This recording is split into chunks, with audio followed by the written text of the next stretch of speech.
Katami family, welcome again to another episode of this show. My name is Sifa Katami, and seated here, let me say I'm excited, I'm thrilled. This is someone that I feel this seat was waiting for, for the longest time ever, and I'm so honored that you have showed up.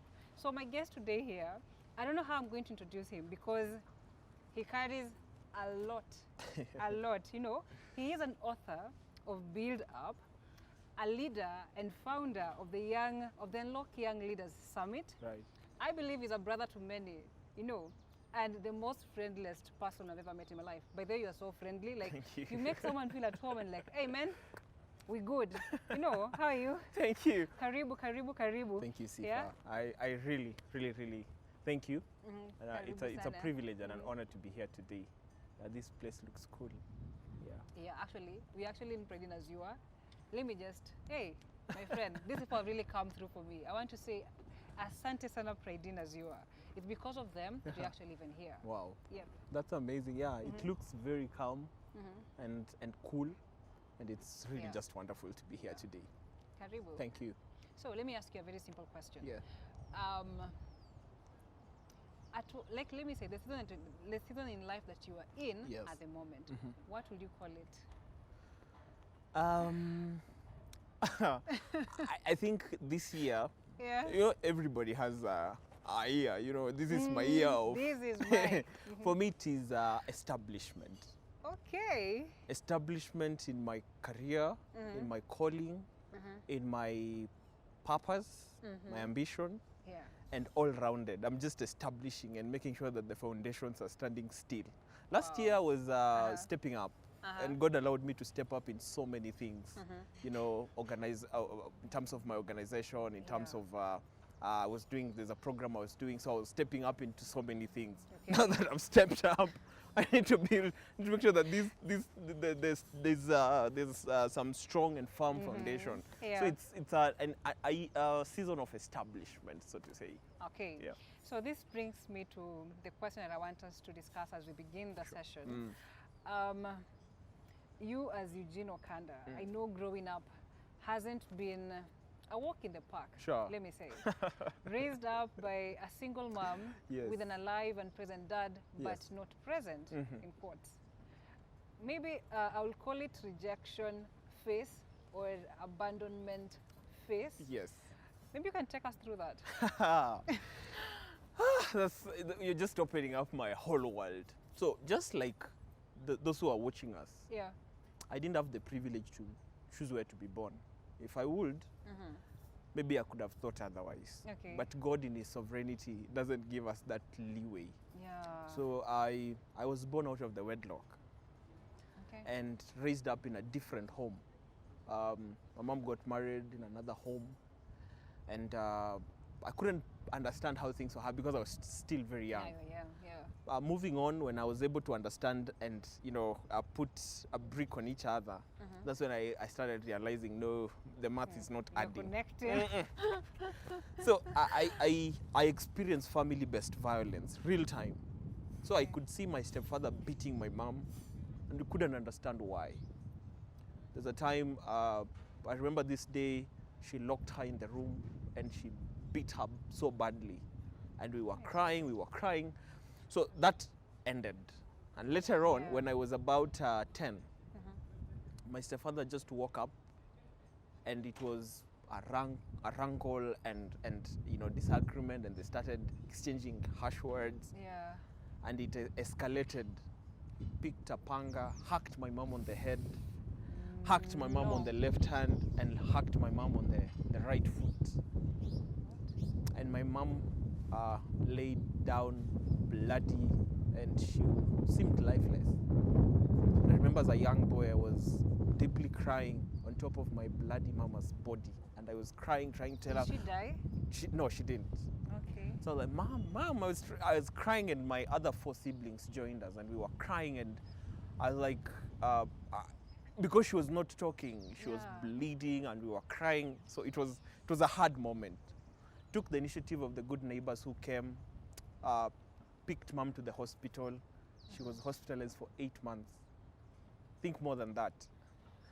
And then when she recuperated, she went to stay with the relatives because my stepfather was vicious, and he used to beat us. You know, he used to beat me like no one's business. Yeah. I remember I used to take care of the chicks, like the way someone can take care of the cattle and the herd of sheep. And whenever time an eagle could come and pick a chick, I could face war, and my stepfather could beat me up so badly, you know. I feel like most of my talents, I used to play football, I used to be a very creative young person. Yeah. But my dad could not allow me to do that. So every time I go play football, he could beat me up. Yeah. So I refused. So to come back, mom left us when I was very young.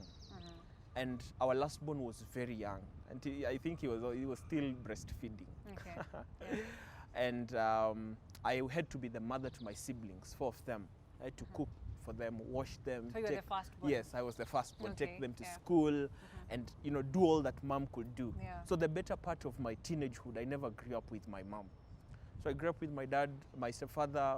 He was not morally upright, you know, and things were just happening. All these things poured into my academic performance. I used to perform poorly in primary school until poor students used to call me poor, you know. I remember there's this instance where the teacher, I was in class 7, and the teacher was calling the results. You know, in the village where they call from number 1 to the last, you know. So the teacher called from number 1, and then he got to the last student. Yeah. And then he said, and the last student is, and the whole assembly unanimously mentioned my name like a national anthem, you know. And I walked in with tattered, you know, shorts and broken self-esteem. Yeah. And I sort of adapted into this kind of an environment. Now, going forward, I did my first KCPE in 2009. I'm saying this because all these things are in my book, and I'm confident about them. 2009, I sat for my first KCPE exam. You know, I went to a village school, primary village school, whereby there's no repeating. So the moment you finish one class, you just have to go to the next one because you're so. Got to class 8 and I sat for my first KCPE, and the results came, and I had gotten 199 marks. It was a heartbreaking situation. Of course, all these were predicated by the fact that family wrangles. The environment was just not right, you know. And my stepfather could not understand me. I could go home with bad marks and he could just beat me up, you know. Isn't it nini? Unapata marks kama miaka ya mtoto mdogo. Unapata marks kama miaka ya mtoto mdogo, you know. And you know, the words are powerful. So true, yeah. Words are powerful, especially when it's coming from a parent. It reshapes the lifestyle and the worldview of a child. And it recreated my life. When the results came and I got 199 marks, I was heartbroken.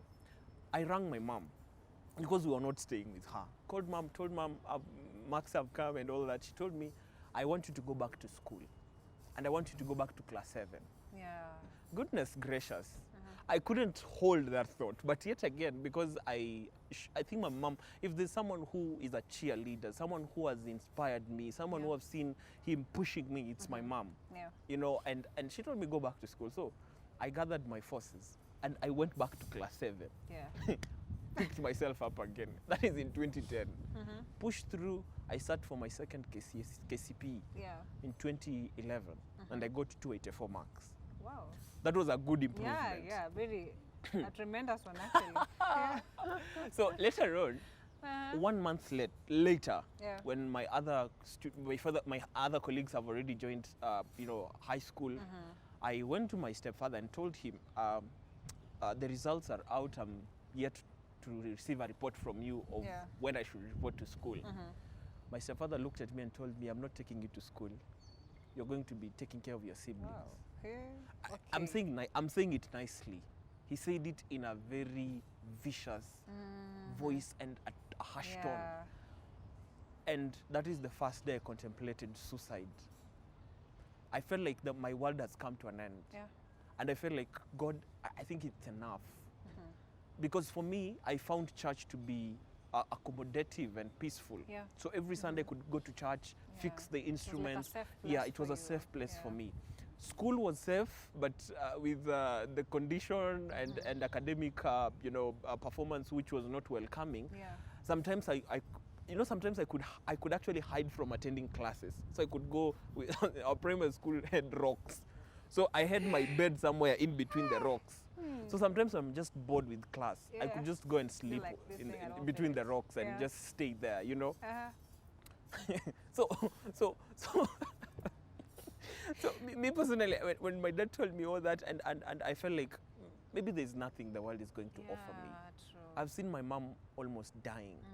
My stepfather doesn't love me. Yeah. For sure he didn't. Even the trust, you can't even trust him actually. For real. Yeah. I felt like, and then life threw me in a precipice whereby I had to take responsibility that I was not prepared for.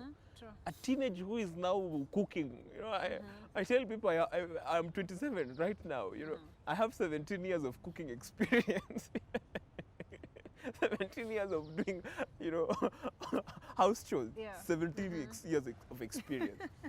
So that very day, I went at the back of our house and I said, enough, it's enough. I wanted to hang myself and just die. I was crying, I was profusely in tears, and I was crying, and my heart was broken, and I didn't know what to do. Okay. When I was almost committing the act, Yeah. someone who is almost committing suicide will tell you everything shuts down. That's why someone can take poison without feeling a thing. Okay. That's why someone can actually hang them. It's not fun to hang yourself on a tree. Yeah, because I always wonder, like, how would you just take a rope Yes. and tie myself and say, I want Yes, to die? Like, yes. I've never understood that process. Yes. Others cut the veins, Yeah. So for me, everything darkened and blacked out. And I felt like possibly my soul had already left my body. So did you go for the poison? I wanted to hang myself on the roof of our house. So you bought a rope? Yes. And I just wanted to let it go. When I was almost committing the act, I had someone calling my name from afar. Eugene, Eugene, Eugene. And I couldn't, understand what was happening. So the voice kept coming closer, closer. It was just God. Yeah, because you can't see the person Yes. calling you. And in fact, most of the time I've had so many mental health talk in a number of universities. I normally tell them, the moment someone is almost committing suicide, help is on the way. And for me, help was on the way, So I cleared my face quickly and then went back. I found it was one of my relatives, one of my cousins who was looking for me. So he told me, Grandpa is calling you. Yeah. Now the father to my stepfather. So I went and found them together with my grandmother. And they were having a plan. So they told me, we have considered and we have noticed that your stepfather is not willing to take you to school. So we will do our best to take you to school. Wow. So they told me, we have sold some calf and all that, so we will take you to school. But we are not going to take you to school where you are called. I was called to St. Joseph's Kitale. That's a very good school. Now, St. Joseph's Kitale had to be sacrificed by situation of life. So they told me, we're going to look for a school around. The following day, It killed your spirit. I'm like, oh goodness, let's not even go to that. I felt like, okay, let me just take up whatever life is giving. So the following day, I walked with my grandmother, the mother to my stepfather. May the Lord rest her soul in eternal peace. We walked the whole day, we didn't find a school. So when we were walking back in the evening, we passed by my former primary school. Okay. Interestingly, my former primary school had started a high school. Wow. Okay. So like, whew. So you know how teachers were like, oh, you can bring your grandson here. We have started. So I thought it's a good place. It's a fancy place. So we just left and went to buy. We bought a trouser and a shirt, a white shirt. I borrowed a sweater because they were using a uniform of there's a school that was actually also putting on the same sweater. Okay. So we borrowed a sweater, and then I went to school with rubber shoes the following day, and my books in a paper bag. People don't understand. There's a time we used to carry things on a paper bag, on a blue paper bag. I know. Yeah. Yeah. I went to school the following day. So I thought maybe it's a fancy place. Sifa, I found 6 students in class, Form 1s. And I was the 7th one. I was the 7th Form 1. okay, you know, there's a theology about numbers. They say 7 is a number of completion. Yeah. So possibly, yeah, boom, you're the one to. the puzzle was done. Got into business. I started pushing the wheel. Yeah. I've also done a number of high school talks. I've shared my story in so many high schools. Yes. I normally tell students the key decisions I made about my life when I was a first Form 1 student that have sustained me until today.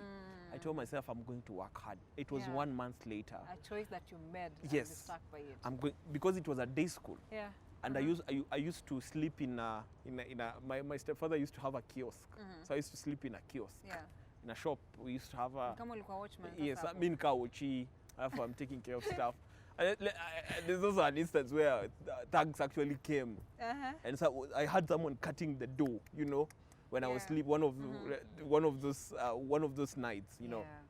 So I made a decision to wake up at around 4. I used to sleep at 12. When everything is done, I had to cook for my siblings, make sure they're okay, come back to the house, you know, study and all that.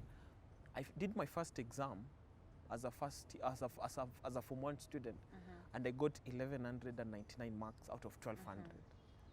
I just missed 1 mark, and it was a geography paper that I got 99 marks. Hey.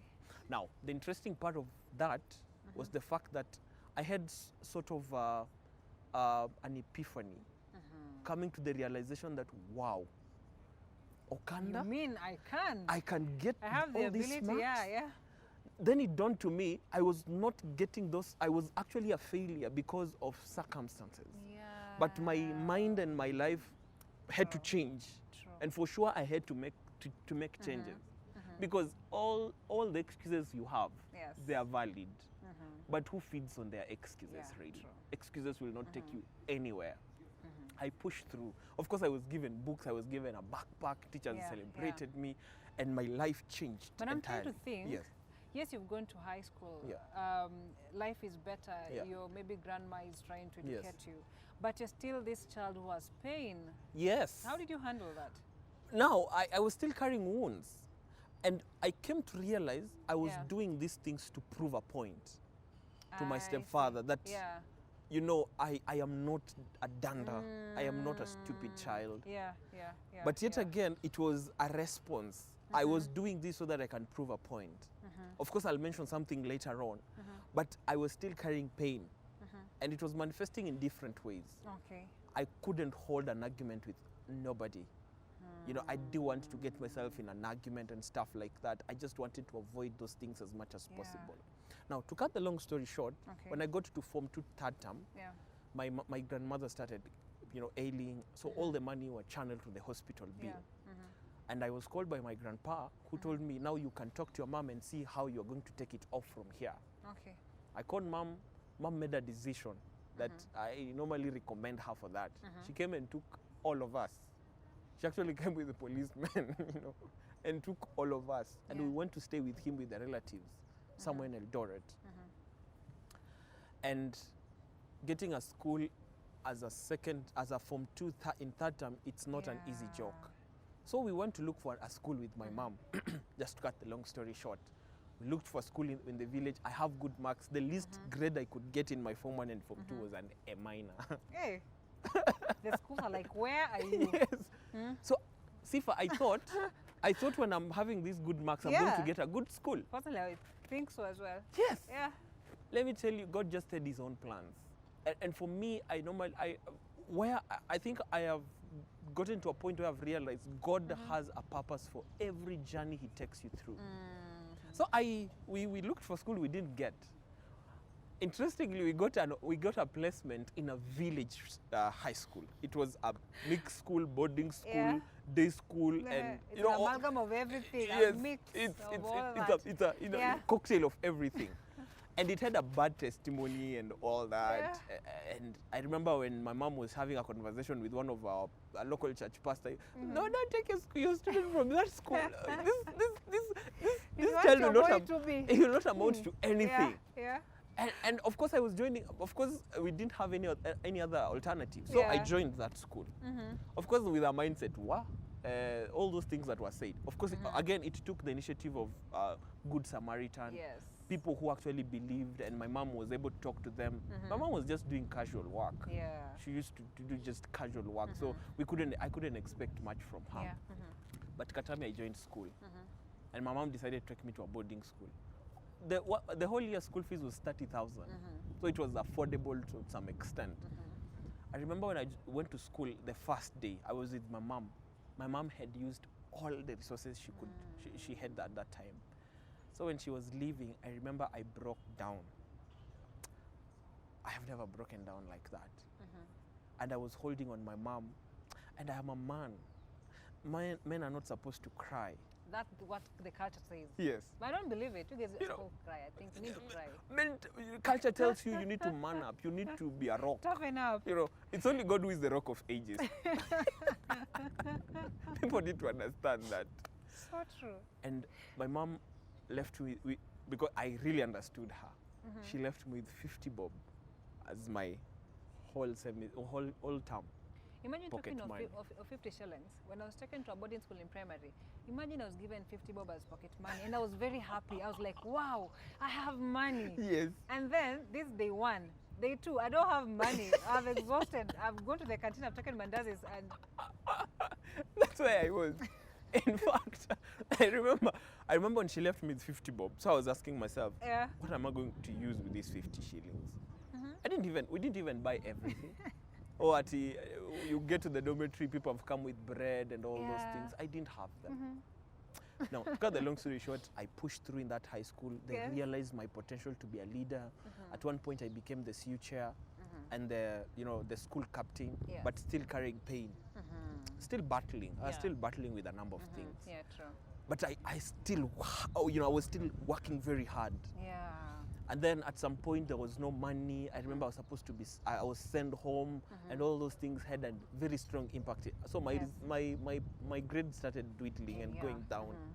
But let me just say at this point, I have never had an experience of being number 2 in my high school life. I've always been number 1. Yeah. You see, so I could get up to a B plus. So the least grade I could ever get in high school was a B plus. Of course, I remember there's a time when I got to Form 3, one of the terms, I actually went to hustle with my mom and was able to pay my whole school fees. Yeah. And that was life. I started hustling when I was young, so I knew how to fend for myself. Yeah.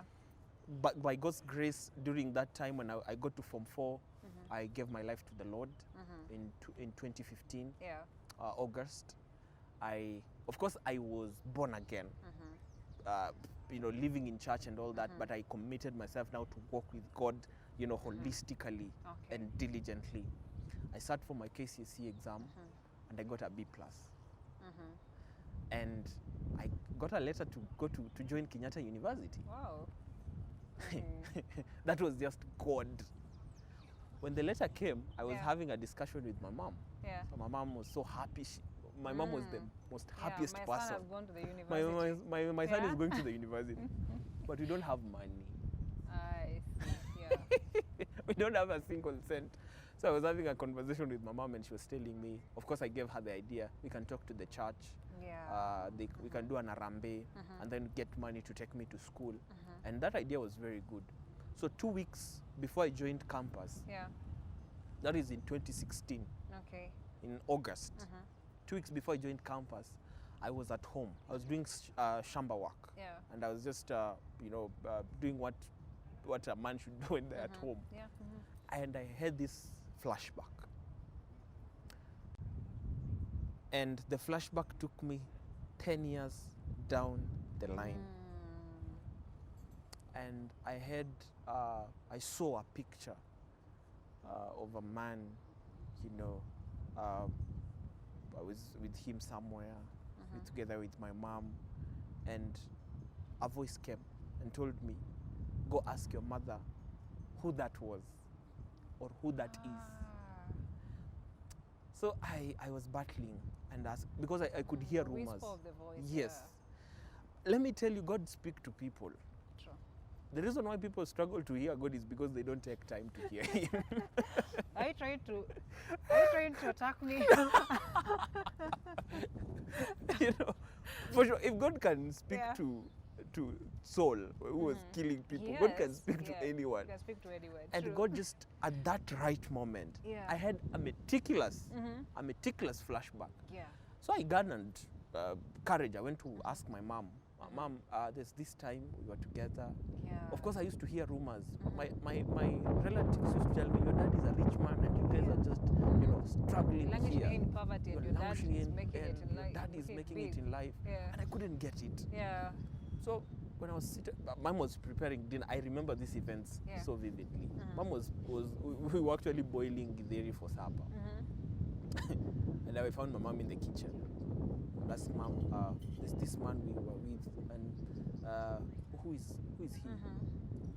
And the countenance of my mom just changed entirely. It's like, why are you reminding me of why the are you past? reminding me? Yeah. And I saw her eyes becoming tearful. And she told me, that's your dad, but I don't know where you're going to get him.